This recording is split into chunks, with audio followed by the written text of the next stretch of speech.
Okay, ladies and gentlemen, welcome to yet another episode of the You, Me, and BTC podcast.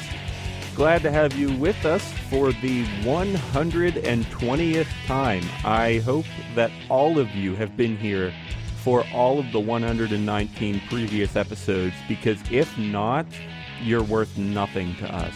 So if you haven't done it yet, you got to go listen to all 119 and come join us for 120. Or by the time you're done with those, it'll probably be like 130 or something. But you got to catch up. I am Daniel Brown, and I'm here with Tim Baker and John Stuart. How fast are they watching these things that it takes them, like, I guess 10...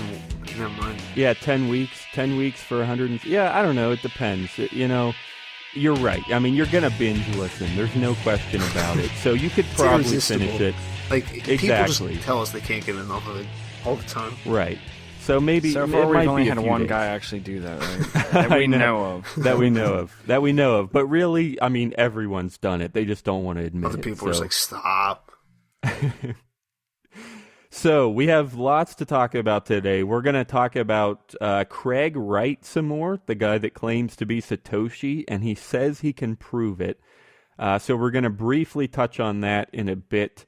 And we're going to talk about Big Macs and something about poor people. I don't know. It's another one of John's just crazy ideas. And we're just going to see where it takes us, which we've been doing a lot lately. But I kind of like that format because that's the way we work best. I mean, we've known each other for years, and that's all we've ever done is just come up with random ideas and just blabber on, which is why this podcast even got started. So I really like that format. Is this the part where we start sabotaging the show with really downgrading what we do?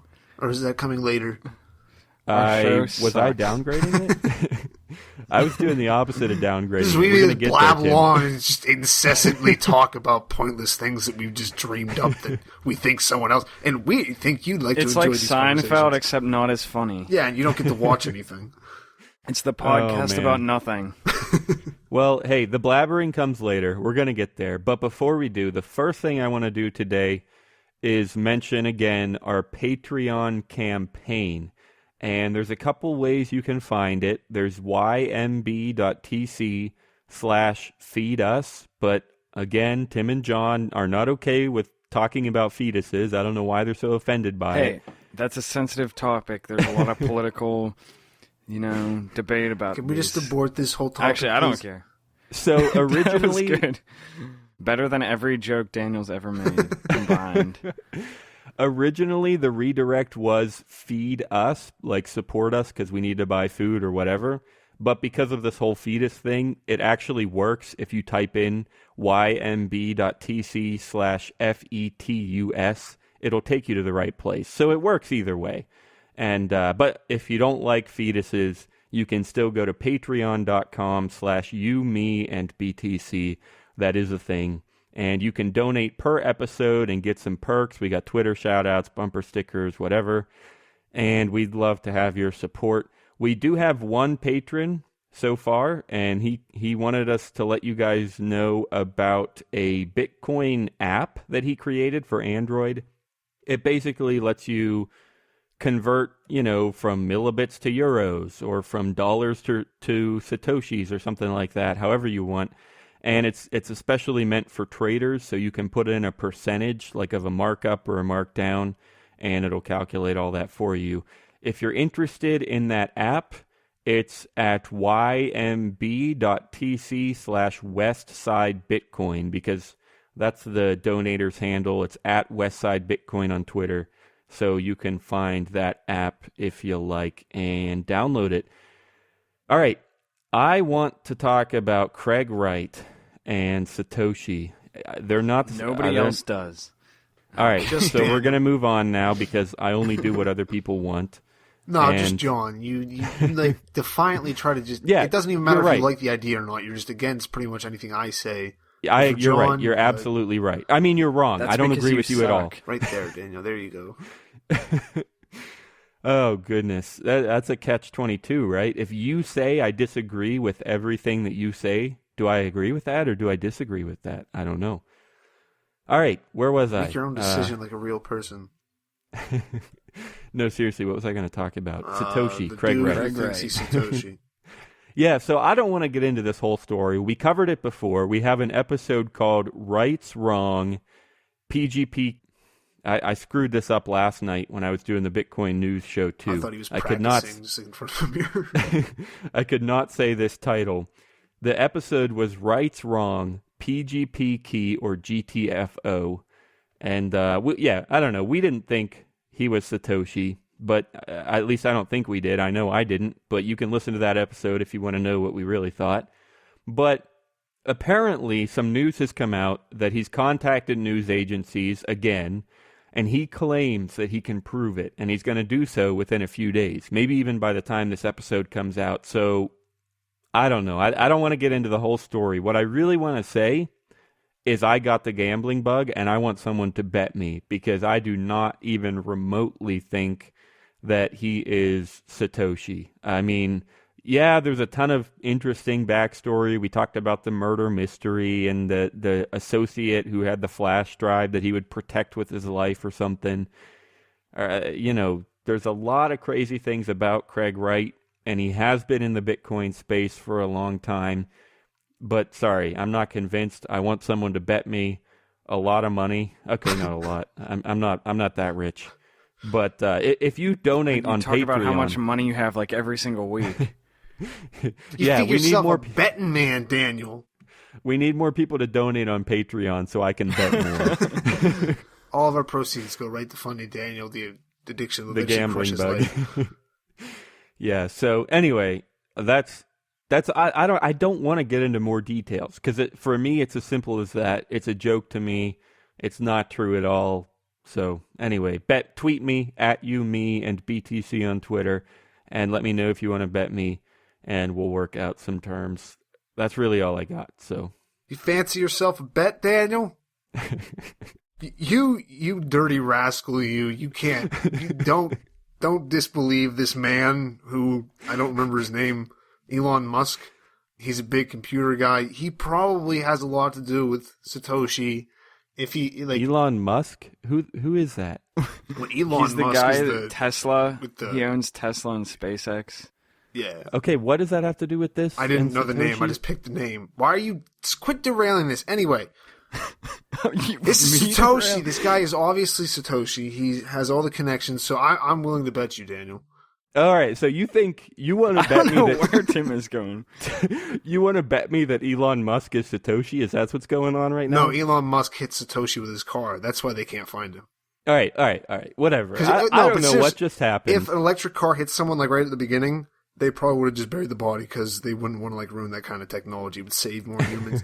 Anyway, off of Daniel's betting thing, we may or may not bet.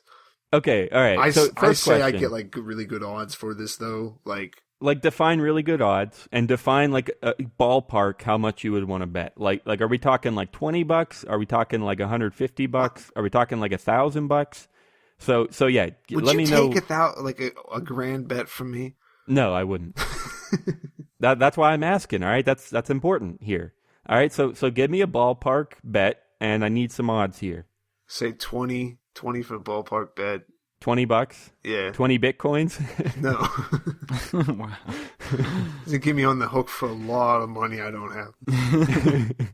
All right, so $20 and odds. Like are we talking like 1.1 to 1? Are we talking like 10 to 1?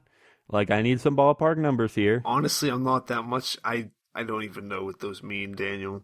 Okay, like if you win, 10 to 1 means like if you win, I give you $10. If I win, you give me $1. And for every dollar, okay. Well, wait, I should be asking this. How high are you willing to go? Because obviously I just want to go the highest. How high am I willing to go? Yeah. I mean, like, yeah, I would do 20. It's a hair low for me. I don't know, maybe like 40 or 50, but I don't know. Okay, we'll figure this out. 1 to 30? That's even. Why are you 1 to 30 odds? Yes. 1 to 30. I don't believe the guy. I think he's retarded. Are you kidding me? So like, if you win, I give you $30. If I win, you give me $1. Is that what you're saying? Yes. 30 to 1. I mean, I feel like that's pretty fair considering the fact that Tim doesn't believe The But guy I is don't, Satoshi. I don't even get the point. We just took up 5 minutes of airtime for $1. Not worth it at all to me. That's all we're doing here, Daniel. We're grinding out the last little bit of this. We're just trying to get the time in. I'll give you like 2-1, maybe 3-1. Why would I even do that? All right.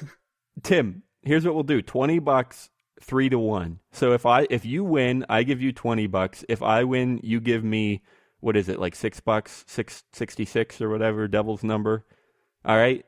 Like, seriously, what's the point of even betting for $7? There is no point. But there's no point in me taking this bet. This side of the bet does not work. All right. Final offer, 4-1. $20 and $5. Deal?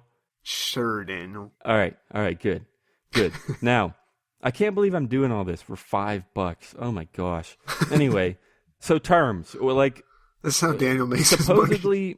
Supposedly he's gonna perform a cryptographic miracle, which to me that says like he's gonna sign stuff with like the Genesis block or something, because only Satoshi would have that Forget address. Roger Ver. This is real Bitcoin Jesus. Bitcoin Jesus. That's right. That's exactly right. So actually, I don't know. This might be a little too technical, and I don't know all the details. So maybe we shouldn't work this out on the air. But we'll have to talk about like what actually makes him prove that it's Satoshi or not. And if anybody has ideas for how we can kind of prove that, I mean, because technically most people say like even if he does sign stuff with like the original private keys, I mean, even that's not really proof, because maybe his dead friend was Satoshi and he stole the keys. Maybe he bought the keys from Satoshi, something like that, and it was like an off-chain. Hit him with his car. I told you. Well, yeah, you never know. But yeah, so anyway, so it's impossible to prove it completely maybe, but still, I would still be willing to pay you off if he signed with the Genesis block. So we can talk that over later, but we will do that. And if you have an idea, anyone out there, for how we should put terms on this, send me a tweet to @YouMe and BTC. I'm going to have some fun cutting that together, because Tim went way off script, because this entire show is scripted. I'm actually reading a book right now, and I spend the whole week writing it. I'm not even a real voice at this point. It's just sound bites he's put together. Yeah, you're actually auto-tuned also, because I can't stand your voice. Why do I still sound like shit?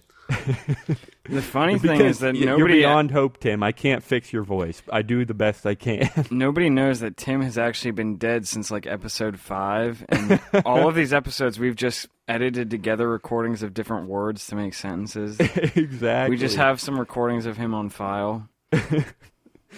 That's exactly what it is. If you listen closely at the end of Strawberry Fields, it's actually Tim is dead.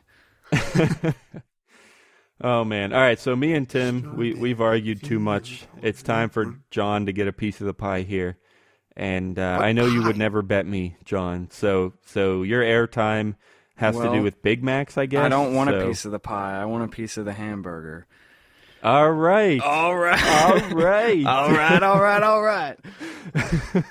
Both of you shut the fuck all up. right. All right, so take your piece of the hamburger. Tell us what's going on with Big Macs these days. Well, the Big Mac is just like is I mean, not that the was main. a good transition. You can't deny that. So we've been teasing the Big Mac this whole time, but that's only like really just like one thing that made me think of another topic that I've thought about a lot in the past. So the thing with this Big Mac is there was an article that came out, I don't know how long ago, but basically I think it was like a nutritionist or like some kind of scientist was arguing that in the history of humankind, there has never been a piece of, or I guess a meal you would call, I don't know. There's never been a meal with more nutritional value per the cost than not the Big Mac. It's actually a McDouble. We've been saying it wrong the whole time. But anyways, Big Mac, whatever. Well, McDouble, that's actually a decent talking point about how they're able to sell it so cheap, which I have a bit to say, but yeah, I'll let you finish. I'm gonna let you finish. Yeah, so anyways, it just reminded me of other conversations I've had with people, and I also kind of thought of this because of the conversation that we had on the show last week about people being willing to spend more for stuff that's organic or handmade or things like that, like people thinking that that's somehow better. And I remember one time having a conversation with a friend of mine. This is once again, John is the one who has conversations about this stuff all the time. Which means absolutely nothing. But other than I've talked about it with some random person that you guys know nothing about once.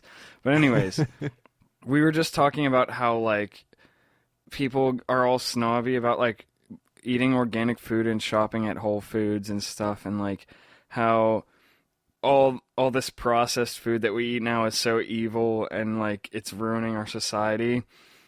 Meanwhile, like, the reason that we can that, like, even the poorest person in this country eats better on a daily basis than, like, most other people or people in most other countries, like, is because of all this processed food that is supposedly so evil and horrible. Right.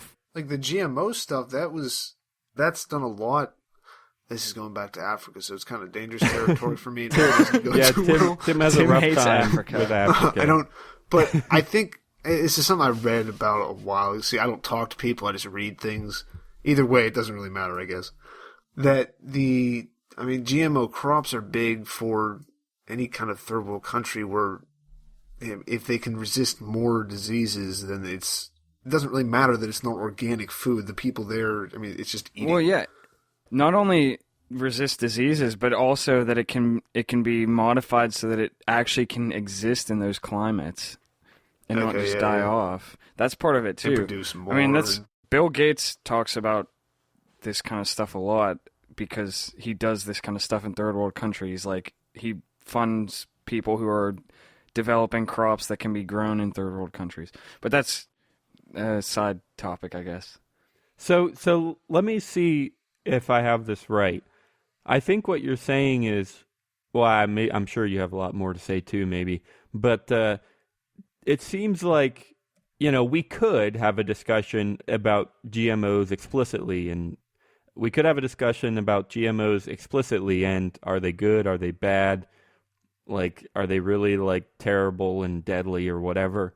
But I think what you're saying is that's not really the discussion. I mean, even if they were pretty unhealthy and not the best, they're still really cheap and really efficient. And so for most people who need a cheap meal, a GMO is way better than anything else because it's all they can afford. And it's way better than nothing.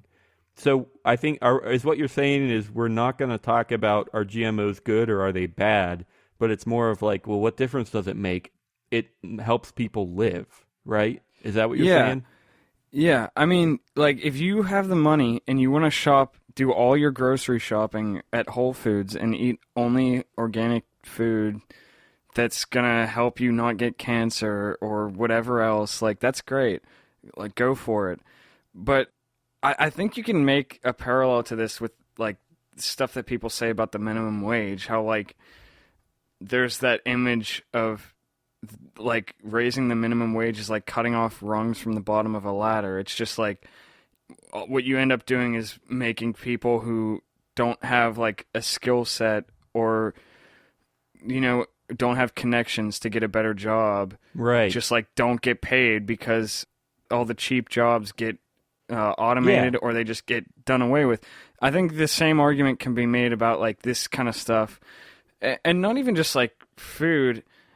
You could also, I mean, this brings in a whole other question, but talking about stuff made in sweatshops too, like, there's the whole thing about, like, is it okay for people to be forced to work in sweatshops, or, like, are they being forced or are they doing it willingly? That's a whole different thing, but just, like, talking about things that have been made cheap, maybe in ways that, like, some people don't agree with. Is that bad if it helps so many people? If poor people can afford to eat at McDonald's, is McDonald's really that evil? Yeah, I agree. And I don't remember if maybe we had this discussion on this show, but I'm leaning towards no. I think I heard it on a different show. But yeah, I remember a discussion about, like, Yeah, exactly that, about the minimum wage and about sweatshops and how, yeah, I mean, there are, yeah, sweatshops are terrible things. And, maybe they're, especially if they're forced to work there for, well, if they're forced to work there for nothing, then they're not just terrible, they're just plain wrong. But I yeah. actually like how you made the distinction between terrible and wrong. Even the fact that you're saying, you're having to defend what you're saying right now. Some people wouldn't like to make that distinction. I think it might exist. Yeah, maybe. Yeah, so if they're slaves, then it's just plain wrong. But if it's like a sweatshop that pays 10 cents an hour, it's not necessarily wrong, but it is pretty terrible, right? I mean, it's probably it's not that bad compared to the rest of the jobs they have. Exactly. If you're working and I think that's the even broader point that John was trying to make is that, well, yeah, 10 cents an hour sucks. It is pretty terrible. But the alternative, especially if you implement a minimum wage, the alternative is if you work for him for 10 cents an hour, I'm going to lock you in a cage. Like, what? Like that? What? So that's one alternative. Or the other alternative is even if there's not a minimum wage, the next alternative might be to work for 5 cents an hour. And then it's like, well, all right, then I'll take 10 cents. Thank you very much. Yeah. So I don't know. And this is kind of just another random thing. I feel like we need to start relating these things to Bitcoin somehow. I'm not sure if it does. I mean, we also talk about liberty a lot, and I think this has to do with liberty more than it does Bitcoin. I am with you there, and I think we should too. But I want to quickly get back to, and maybe this might have a little bit to do with liberty. It definitely has some stuff to do with marketing, which we like to joke about a lot. But one thing I was thinking earlier when we were talking about McDouble versus Big Mac is how McDonald's is able to sell the McDouble for so cheap. And that's because the Big Mac exists and the Big Mac is like 5 times as much, right? So to me, that has to do with marketing. That has to do with the fact that the U.S. is way rich. Like even the poor people in the U.S. are way richer than we like to admit. And we can afford to buy a Big Mac for $5.95, even though we can have 3 McDoubles for that same price. And I don't know if the price disparity is that great. I think you'd be surprised. I do remember doing the math on the Baconator at Wendy's because I love bacon. That's true, but Wendy's is a completely different thing. All right, I'm looking up fast food what do you menu mean prices. Wendy's is completely different? They have square burgers, Daniel. Wendy's is, in terms of pricing, I think is a lot different than McDonald's. What? I would completely disagree. I mean, I haven't been to either one in a long time, but I have never seen much of a difference at all. No, Wendy's part of Wendy's marketing, I feel like, is that they're trying to seem classier than McDonald's. Wendy's has really cheap stuff, but I think that is things too, like the with Baconator is like Wendy's trying to sell itself as like not a fast food restaurant. I could sort of see it. Yeah, and let me quickly. So the Big Mac is $3.99. Okay. Yeah, so that's 3. And a McDouble is probably like $1.29. I need to use some Control F on here. Okay, so McDouble, you can get 2 for $2. Yeah. So you hold could on. A single McDouble is $1.39. Okay, there you go. So from $1.39 to $4, you could have about 3 McDoubles for the price of a Big Mac, right? Yeah. Okay, so the point there is that America is way richer than we think, and we don't care if we're spending 3 times. Well, okay, maybe the Big Mac has a little bit more, so we're not really spending 3 times as much as we need to. But maybe 100% more or 50% more. Either way, the Big Mac is way overpriced in terms of percentages. I mean, who cares about $2 or $3? But in terms of percentages, the Big Mac is way overpriced, and America pays that, and that makes the McDouble cheaper because that gets other people into the store, and it gives you a cheap meal for your kids, and you can splurge and buy something good for yourself, right? I mean, I don't know, but the point is, like, that's what Daniel thinks of first when he takes his children out. I'll get them the shittiest thing. Yes, all those children that I have. What? That was your first reaction to taking your kids out, was get them something bad, like just like some run-of-the-mill thing so you can just split. Never mind. All right. I'm questioning actually, your future. No, okay, I know what you efficacy as mean. a Okay. father. I know what you. Wait, hang on. I gotta defend myself real quick here. I do know what you mean now, but it was more of an indictment of America. I'm not saying that I would do that. I think America would do that. I'm staying Anyway. against America. So the weirdest thing about this is that the double cheeseburger is $169, but the McDouble is $139. And I'm trying to figure out what the difference is. Yeah, I have no clue. I don't know enough about this stuff. So McDouble has 2 patties with 1 slice of cheese, and a double cheeseburger has 2 patties with 2 slices of cheese. Okay, so you're paying a few cents for an extra slice of cheese, 30 which is cents. actually it's actually cheese. I worked in a fast food restaurant. It's the most expensive ingredient by the pound. I mean, compared to like anything else that we had in our store. I mean, dairy stuff is kind of expensive. Yeah. So cheese is up there. So you got to pay 30 cents a slice. But anyway, so yeah, I don't know. Do you guys even think that applies? Does that make a difference where people pay a lot more for kind of? It's hard to call McDonald's a luxury item, but in a way, they overpay for some things just because who cares? And that makes it cheaper for the McDouble. I mean, first of all, do you guys agree? And second of all, does that even make a difference? Does that have anything to do with what we're talking about? I don't know. Like I said, I just babble. Yeah, I mean, the thing with the Big Mac is that it has an extra slice of bread, and I think it's different bread. And I think it also has the 2 slices of cheese.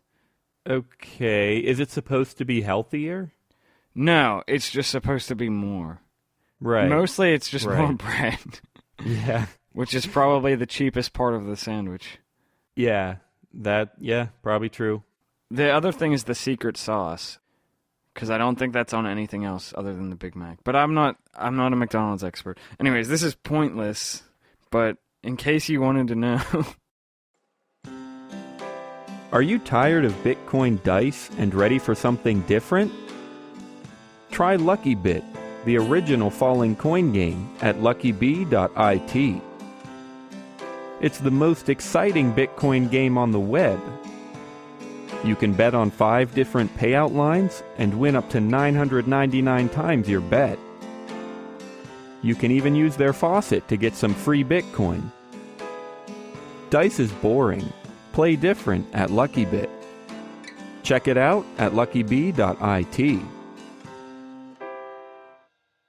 So, yeah, I still think we should bring this back to Bitcoin, because you're right. For several episodes now, we've just kind of gone off on philosophy or questioning liberty or whatever, and we have limited our Bitcoin discussion, which is fine. I mean, I like the show every time, no matter what we talk about, just because I'm on it. I don't care about YouTube. But anyway, but no, I think we can take this a little bit into Bitcoin, and the biggest thing I think would just be that with Bitcoin, you can't really stop any of this.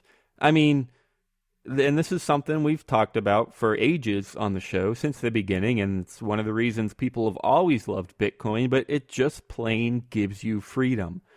And now I know this isn't completely true yet, because let's say you want to work for someone below minimum wage. Bitcoin helps you do that, but there still is the government that's still going to come after you if they find out and stuff. So it doesn't just magically make it, oh, I can work for $1 an hour if I want to, yippity-doo. It doesn't make the minimum wage go away, but it does give you freedom, it does give you privacy, and it helps you get closer to those things. You know, if you want to work for below minimum wage, you can. Or if you want to sell GMOs, you can. And it's if with Bitcoin, it would be a lot harder to stop you. Does that seem like somewhere that this would apply? And are we okay with that? Are there any flaws with that? Am I even right? Do you guys think that Bitcoin enables some of this stuff? What do you think? I mean, I think, I guess the reason that am like hesitating or whatever is because this isn't necessarily like anything super new Right. or specific. Just in general, it lets you do more things. Yeah, I mean, I completely agree So with it's not- that. Yeah. I mean, I was just about to say how it's like, I did say, we've been talking about this for ages, and it just is a really general reason that people like Bitcoin is it lets you have more freedom. So I agree with that. Maybe an important emphasis here, which you mentioned to me, John, before we started recording, is just the poor people, right? So, freedom for anyone is good, but Bitcoin actually benefits poor people, right? Because they can, with Bitcoin, work for below minimum wage when their alternative is to not work at all, right? So, I mean, that's also nothing incredibly new, but I think that's a pretty good point to make. It's not just freedom, it's actually good for poor people, and I'm okay with that. Yeah. I get Okay. I would make the caveat like third world, like that kind of poor person, not like a poor person in the U.S. Because I think like in general, a poor person in the U.S. who's working for under minimum wage is not going to be working a kind of job that, well, I guess no, people make like jobs that are based around that here too. I'm just more thinking of what they do in like third world countries, like they have like almost like charity businesses that they set up. I think that's more where they're going to use Bitcoin. Anything in the U.S., they just pay people cash. Are you talking about, well, that's true. Yeah. Are you talking about when you say charity businesses, do you mean like the Red Cross could hire people? No, I mean like they'll go in and they'll give someone like a backpack cell phone or a backpack like satellite phone that they can walk around and let people make calls and they make money that way. But it's like you give the person something to make money with. Does that make any sense? Yeah. Just like there's a whole there's a whole market for microloans or decentralized microloans. And they do talk about that kind of stuff a lot where, people can take out a loan in Africa for $50 and yeah, they can have not an iPad, they're way too expensive. They can have a Kindle Fire, right? Those are $50 and they can set up a business based on that with microloans. Yeah, is that the kind of thing you're talking about? Yeah, that's more what I was thinking of. Okay, and you're saying Bitcoin enables that more than it's really useful in the US. Yes, I think so. I mean, it would take more people setting it up in the U.S., and I just see cash as being used It's more true. for stuff Yeah. like that. No, you're right. That's something we've also talked about on the show is how in the US, I mean, as much as we love Bitcoin, it's not entirely necessary for us in the US. I mean, even though there's problems with credit cards and there's problems with cash, it's still not very hard to get by with cash in the US compared to cash in, what is it, Venezuela or something? That's where they actually really need Bitcoin, where their cash is every day, it's worth half as much, right? Yeah. I think maybe like a word that you could use to kind of link the like Big Macs and Bitcoin is just that it's like scrappy stuff. It's just stuff that like is resilient, it's like cheap, it's almost like thrown together, but it's just like the bare minimum of what it needs to be to get the job done, if that makes sense. Yeah, I guess, but I agree with the term. Scrappy stuff applies to, GMOs or unfortunate jobs. But I agree with the term. I'm not sure how you're applying it, though. Are you saying that scrappy stuff is necessary for some people, or that scrappy stuff is just okay? I don't know. How are you applying that? I guess that's a good question. I mean, I guess what I'm saying is that like people tend to like not like that kind of stuff or think that it's bad, but it has the potential to like make a lot of change or to help people. Okay. Yeah, I'm all for that. I mean, it's like rooting for the underdog. Yeah, it's scrappy stuff, but it's a good start and you can build on it, stuff like that. Sure. Whatever, that's a good sentiment. I can live with that. Yeah, I'm not sure if that's like if there's anything like deep or super interesting about that. It's just an observation, I guess. Yeah, and I think it's a good one. I think it's probably one of the main points we set out to make when we first thought of this discussion is just that, yeah, sometimes things aren't great. Sometimes things are unhealthy or inefficient, or sometimes life sucks. Well, yeah, but the point that we would actually make is that just because something, it's almost like the terrible versus wrong point that came up at the very beginning. Just because a really low paying job is terrible doesn't mean that it's wrong. Just because the McDouble is terribly unhealthy for you doesn't mean that it should be illegal to sell McDoubles or what is the New York ban on like extra large sodas. Like, just because they're bad for you doesn't mean they're wrong, right? Yeah. So they don't how about give someone this? else a right to tell you what's wrong. You can, like, from a standpoint, I think you can make the argument it could be like wrong as a whole thing, but you can't have someone else tell you what it is. Go, John.